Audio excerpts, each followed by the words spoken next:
Field එකක් දාලා ඉන්නේ. මොකද මේ දවස්වල මේ දවස්වලම නෙමෙයි තව සතියක් ඉස්සරහට මගේ යුනිවර්සිටි එක්සෑම්ස් තියෙනවා. ඒකට නිදි මරලයි වැඩවලටයි කැම්පස් එකේ දේවලුයි ඔය කියන වැඩ ටික ඔක්කොම කරමින් සාරයට නිදා ගැනීමේ වෙලාව පහුකමක් හින්දා මූණ ඩල් වෙලා තියෙන්නේ.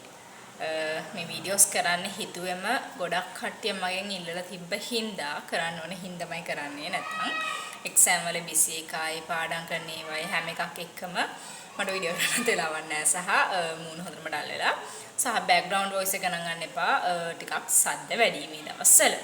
යමු අපි වීඩියෝ එකට. හරි. මුලින්ම කතා කරන්න ඕනේ ෆැමිලිසන් එකේ ළමයි ෆැමිලි එකක් ගැන. ෆැමිලි එකක් කියන්නේ not a couple family.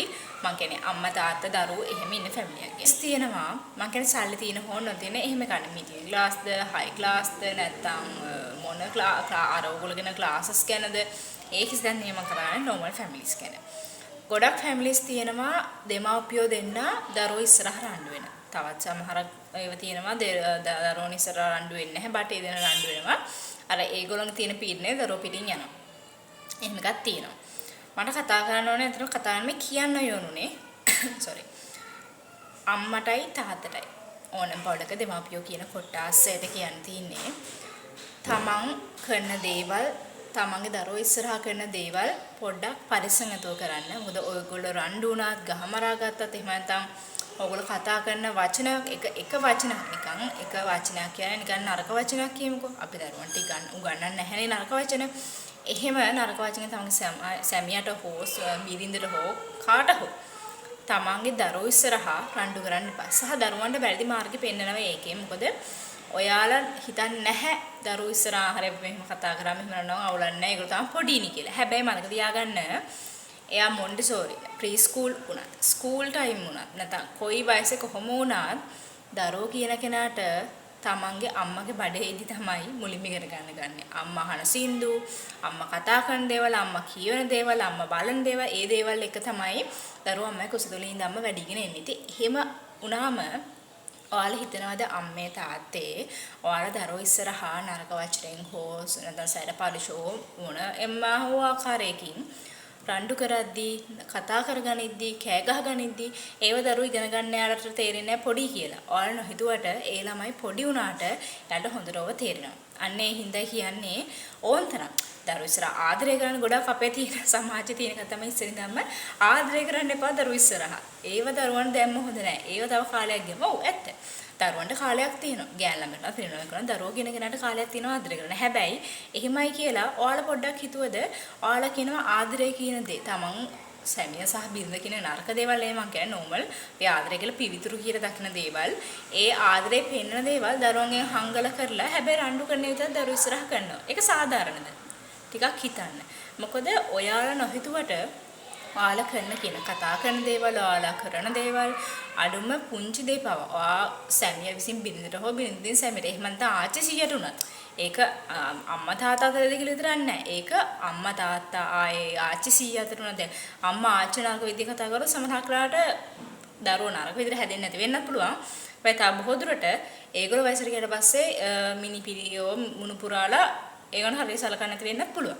අන්න ඒ හින්දා කියන්නේ තමන් ගෙදරදී තමන්ගේ සැමියා හෝ බිරිඳෙක් කොහොමද අම්මා තාත්තා එක්ක කොහොම වුණත් දරුවා කියන කෙනා කොයි වයසක වුණත් දරුවෝ ඉස්සරහා ඒ විදිහට කතා කරන්න යන්න එපා.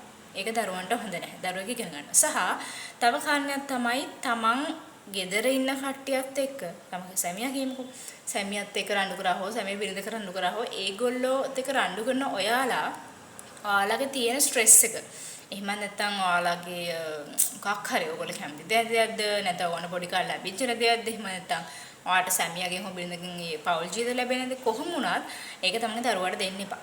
සමහරක් මම දැකලා තියෙනවා කියන්නේ ඒ පවුලේ අම්මයි තාත්තයි ආච්චි සීයා නෙමෙයි මම කියන්නේ ෆැමිලි එකේ හස්බන්ඩ් ඇන්ඩ් වයිෆ් කියන කෙනා අම්මා සහ තාත්තා කියන කෙනා ගොඩක් බැන ගන්නවා ගොඩක් කෑ ගහ ගන්නවා කෑ ගහගෙන නරක වචන කියා ගන්නවා රණ්ඩු කරනවා හැමදේම දරුවෝ ඉස්සරහ මොනකද දරුවෝ ඉස්සරහ නෙමෙයි දරුවෝ කාමරේ හැබැයි මැද්සලේ මහා අයියෙන් මුළු පළාතකට හැන්නේ මුළු ගේ දෙවනත් කරන්න කෑ ගහනවා අන්තිමට ඔක්කොම තියලා ඕගොල්ලන්ගේ තරහ පිට කරන්න බැන්නා දරුවට වෙල කෑ ගහන්න එපා ෆෝන් එකේ අලුත් කෝල් එකේදී හරි මම නැත්තම් ඒ දරුවෝ නිදාගෙන ඉන්නකොට හරි නැත්තම් මොනවා හරිම දෙයකට සමහරක් දේවල් තියෙනවා අර පෞල් ජීවිතය ඇතුලේ husband and wife කිසිම සමගියක් නැහැ but දැන් දරුවට අසනීපයක් වුණා හෝ නැත්තම් දරුවට මොනවා හැම දෙයක් ඕන වුණා හෝ කොහොම හරි හැමතිස්සෙම දරුවට කෑ ගහනවා අපේ දේවල් එරි කියනවා අම්මවට සලකන්නේ නැහැ කියනවා දරුවට පුදුම විදිහට නපුරුකම් කරනවා මං කියන්නේ අර සමාජයේ කියන දෙවෙනි අම්මා කුඩම්මා කියලා සමහර කුඩම්මා කියන වචනේත් මං ආස නැහැ පාවිච්චි කරන්න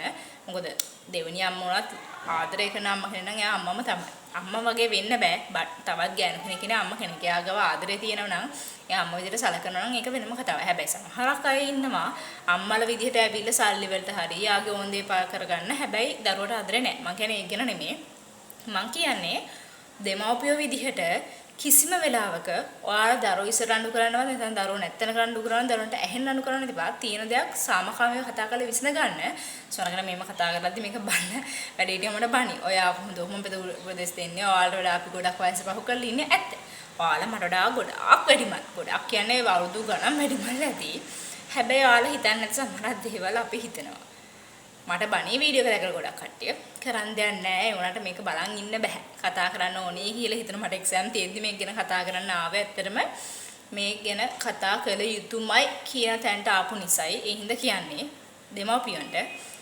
කියන්නේ අම්මා කියන්නේ ආච්චි සීයාගේ ඒ කවුරු හරි වැඩි හිටියෝ කියන දෙමව්පියෝ කියන අම්මා සහ තාත්තා කියන දරුවගේ පැත්තෙන් ගත්තම කවදාවත් ඔයාලා දෙන්න දරුවෝ ඉස්සරහ හඬු කරන්න එපා. අඩම ගන්න දරුවන්ට ඇහෙන්නවා. සාමකාමීව දෙයක් විසඳ ගන්න නිසා මරාගෙන කෑ කොටාගෙන කෑ ගහගෙන ප්‍රශ්න විසඳන්න එපා. ඒක දරුවන්ට ගොඩක් බලපානවා. සහ ඒ බලපාන දේ දරුවන්ගේ අනාගතයට ගොඩක් පිටුහලක් වෙනවා. ඒක මොකද ඔයා අපි හිතමුකෝ අම්මා වුණා තාත්තා වුණා ආච්චිට 100ට සලකන්නේ නැත්නම් සමහරක් වෙලාවට දරුවා අනාගතයේදී ආච්චිට 100ට සමරන්නෙත් නැහැ. එහෙම වුණොත් ඒක තව දුරදිග ගියොත් ගොඩක් ප්‍රශ්නත් වෙනවා. පවුලක සාමකාමීත්වයේ තියෙන නම් අනිවාර්යෙන්ම දෙමව්පියෝ දෙන්නත් සාමකාමී ප්‍රශ්න හිත ගන්නවා. තමන් කියන ආචාර සියරන නැන්ද මම කාරණා සමගින් හොඳට ආරක්ෂාව සපයනවා. කතා බහ කරලා යාළ සලකන්න ඕනේ. අපි කියන්නේ වැඩිහිටි ගෞරවය කියලා අන්න ඒක දෙන්න ඕනේ. හැබැයි ඔයාලා ඒක නොදී දරුවෝ ඉස්සරහ පුළුවන් තරම් කෑ ගහගෙන මරාගෙන කෑ ගහලා ඕන නැති වචන කියලා දරුවෝ මේව ඉගෙන ගන්න ප්‍රශ්නයක් නැහැ කියලා එහෙම කරා කියලා ඒක හරි වැඩක් නෙමෙයි. දරුවන්ට හැමදේම තේරෙනවා. ඔයාලා ආදරේ පෙන්නන්න නැතුව තරහ පෙන්නුවයි කියලා ඒක වැරදි කියලා තමයි මම කියන්නේ. මොකද ආදරය කියන දේ නරක දෙයක් නෙමෙයිනේ. අපි අම්මට ආදරය කරන අපිට ආදර කරන දරුවන්ට ආදර කරන අපි අපිට ආදරය කරන ආදරය කියන එක වැරදි දෙයක් නෙමෙයිනේ.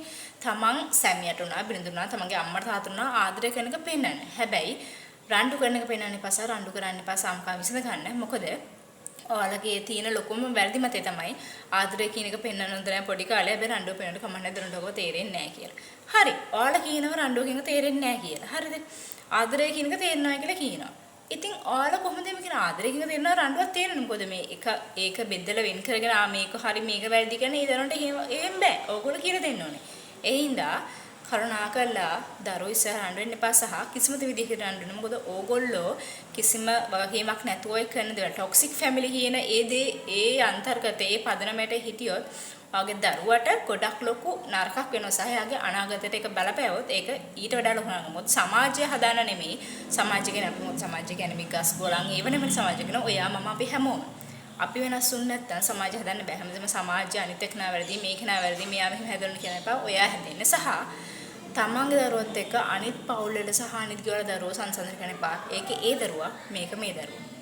ප්ලීස් ඒක ගැන හිතන්න. ඔයාගේ දරුවෝ එක ගන්න එක ඔයාගේ වගකීමක් කොයි විදිහේ මට්ටමක වුණත්.